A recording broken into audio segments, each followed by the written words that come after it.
So people often ask me if I'm ever going to review any non-Transformers on my channel, and I always tell them that I plan to, but I just haven't gotten around to it yet. So, look guys, it's my first non-Transformers review, and it's a Transformers review! That might confuse you. This is what is known as a second-party figure, and also a fourth-party figure. I'm making it worse. First party is Hasbro and Takara, the company themselves making the figure themselves. Second party is any company Hasbro has officially contracted with to make products for their brands. In this case, the company is Flametoys. Third party is making their own unlicensed products of other people's brands. And fourth party is someone taking any of the existing other three parties' designs and producing them themselves. Often in that case, it's done by the factory workers sneaking back into the factory after hours and producing the figures on their own with the official tooling. This can result in cheap dollar store knockoffs or pieces as good as the original. And that's what I have here today, a fourth-party knockoff of a second-party figure. This is the Flametoys KO Musclebear, great name, Tarn, a non-transforming version of the IDW character Tarn. I missed the boat on the original and was always kicking myself for it. So when this came up, I basically had this paid off on pre-order the second I saw it. I tell you, it doesn't hurt that this was less than half the price of the original. Also, sorry I haven't been able to respond to your comments since last Saturday. I'm desperately fighting to get all these videos done on time since I'm leaving a day earlier than I expected. Anyways, after months, I have this thing now, and it looks... Oh, it looks so cool. Oh, so cool! Let me tell you, someone stealing this mold has basically resulted in no downgrades on this figure. This thing is awesome. It makes the MMC version look like literal trash, which, you know, good. That's what you are supposed to be getting when you pay for a non-transforming version of these characters. The one mode it has should dominate every other version of this character, and yeah, it does here. Though the MMC version is more accurate in some weird ways, as specifically here, the feet don't look quite like how they're supposed to. Honestly, I do prefer these new feet, but there is no denying that these are a massive departure. I mean, these are like half the length of the smaller figure, which I think results in a cooler look, but there is just no denying that Tarn is supposed to be rocking some clown shoes. And oh my god, the paint! You know I'm not much one for paint, but just look at it! If it's not paint, it's metal. If it's not metal, it's metallic plastic, and this is some durable and gorgeous stuff. I got very limited worries about this mouth-watering paint scratching or flaking off. I love me some reflective metallic colors, and ooh, this thing bounces the light into my eyeballs in just all the right ways. And look at him! He's so beefy! He really puts into perspective how overly thin the MMC version was. This thing is such a hulking-looking bruiser. As someone who has almost every Grimlock ever made, this is now probably the definitive bruiser of my collection, which is interesting because he's not as big as a lot of other figures. The beef levels on this boy in pictures really give off the impression that he's actually larger than he is. You look at it and you just have to conclude that he's huge, but he's actually regular Masterpiece scale. It makes sense, but you just can't escape the feeling that it's supposed to be bigger just looking at it. Now to cease my gushing for a second, there is one very big problem with this figure. Nothing can be perfect, but this thing's flaw is a bad one, and that is, it hurts to touch. Every inch of this thing is pointy and angular, and because of the quality of manufacture, its joints are very strong, so it can hold a pose like a beast. But that also means that putting it into a new pose is agonizing. This will wreck your hands every time.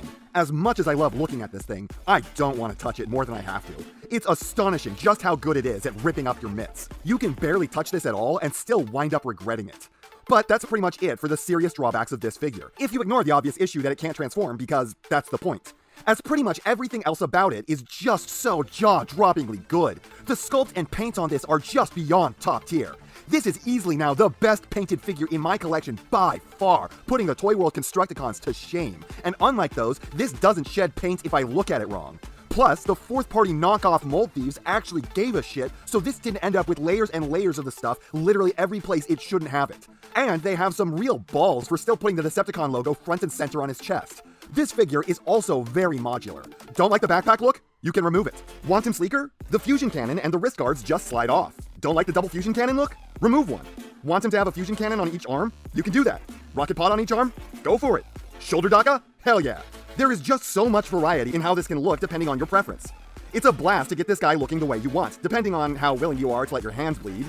And no matter what, it always looks sick as hell. Speaking of sick as hell, dear lord the head sculpt. This really puts into stark contrast how bad all the former head sculpts have been.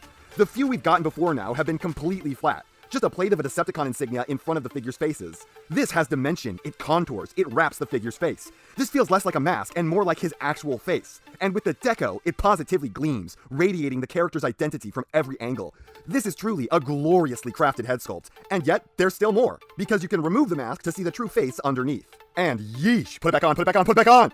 Damn, son, everything else about this figure is so glorious, but they flat fucked the deco on his actual face.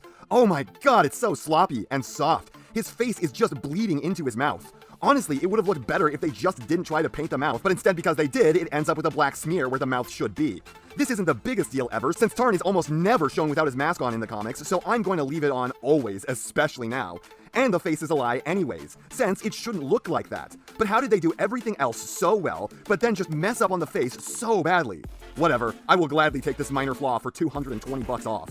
Another problem with this is actually one the original figure would have as well, in that the neck is a separate piece, and you can see which way it's facing because of these struts. Problem being is that since it's distinct from both the head and torso, it can rotate on its own, and with him being so beefy, there's no good way to manually move it. Meaning, it can obviously be rotated to the side, and there's basically nothing you can do about that but try to hide it. One last awesome but flawed feature of this figure is the light-up gimmick. For starters, obviously, it's going to take batteries that are a pain in the butt to find. Fortunately, the ones in the legs are just hearing aid batteries, which you can buy 500 of for $2. But the ones in the chest and head took specialty ones.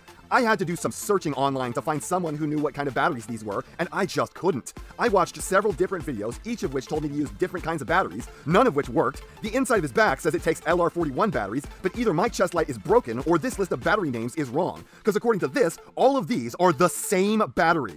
Did every country on the planet need to call these different things?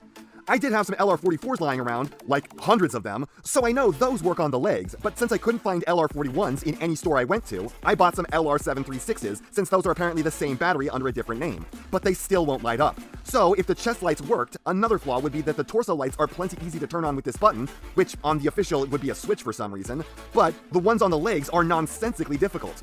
Why do I have to remove this whole panel, which is stuck on with a grip that will make you swear they are screwed in place, in order to flip on an internal switch? Put the switch anywhere on the outside of these for sanity's sake. The leg lights look really cool, but man do I wish I had the chest and headlights working. I don't know if this is just a flaw on mine, I don't know if I just don't have the right batteries, I don't know if it's just a problem with the KO in general, but everything else is so high quality it would lead me to expect not. Hell, putting in so many different types of batteries could have just fried the electronics. I don't know. All I know is that in pictures the chest lights look sick, and I wish I had that. Though no matter what, his arm cannons and all these accents also can't light up. But these are some of the details I wish I could see get that treatment most. So this comes with a bunch of accessories. For starters, he gets an alternate damaged faceplate that comes stock on the figure, but I swapped mine out for the normal one, though that did have a tiny amount of flashing on the ear that I had to cut off carefully. This is cool, I just like the clean look more since the rest of him is undamaged. He comes with modular arm bracers that we talked about before, and the fusion cannons that can combine into a Gundam-style ultra rifle. They also have flip-out grips so he can use them as normal guns. Gross. The shoulder guns can be removed and extended to become some mean-looking wacky sticks, and with them off, you can use these parts to plug in these speaker-looking things. I'm gonna be honest, I have no idea why these are here. They feel more jazz than they do Tarn. He also comes with a stand, which really could have stood to feel sturdier. It's not heavy enough to give me the confidence that it's not gonna topple over when this figure is attached. It also feels flimsy enough that the peg holding him might just break. Plus, I really don't like the way this works, with the way that this part can slide in too far, necessitating you go in through the back to fix it, and this part rotating only by being removed is both annoying to do and at the same time doesn't hold as well as you might expect it to. This part just wants to slip out more than it wants to do its job.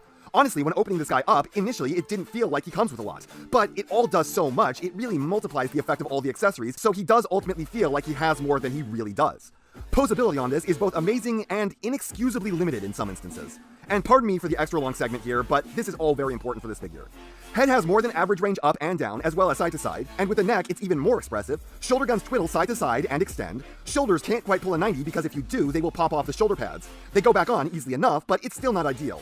He's got forward and backwards butterfly, but really they are so barely there, the only thing they're good for is changing his posture. They aren't gonna net you any poses you couldn't do before. His chest wings can get up and out of the way since that would block the shoulders otherwise, and the elbows are some of the most confusing aspects of this figure, as they do pull more than a 90, but everything about this sculpt screams that they should be able to go maximum.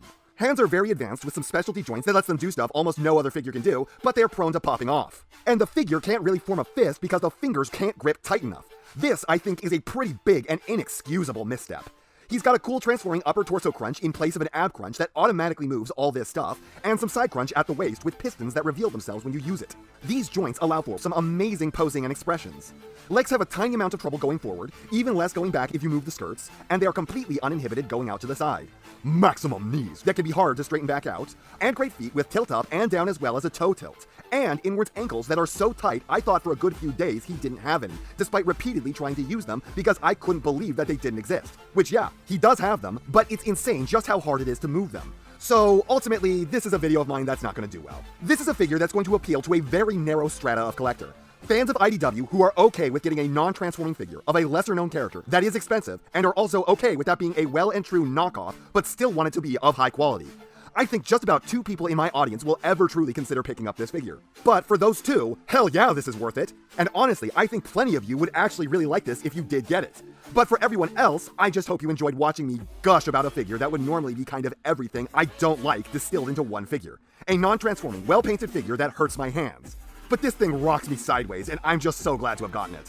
And that's not half of what I have to say, but it's enough what I have to say. And I know, you know, what everyone else tells you to do at the end of these videos. So, if you liked what you saw here, please do that. And if you'd like to take it a step further, then please, share this video with any friend you think may be interested.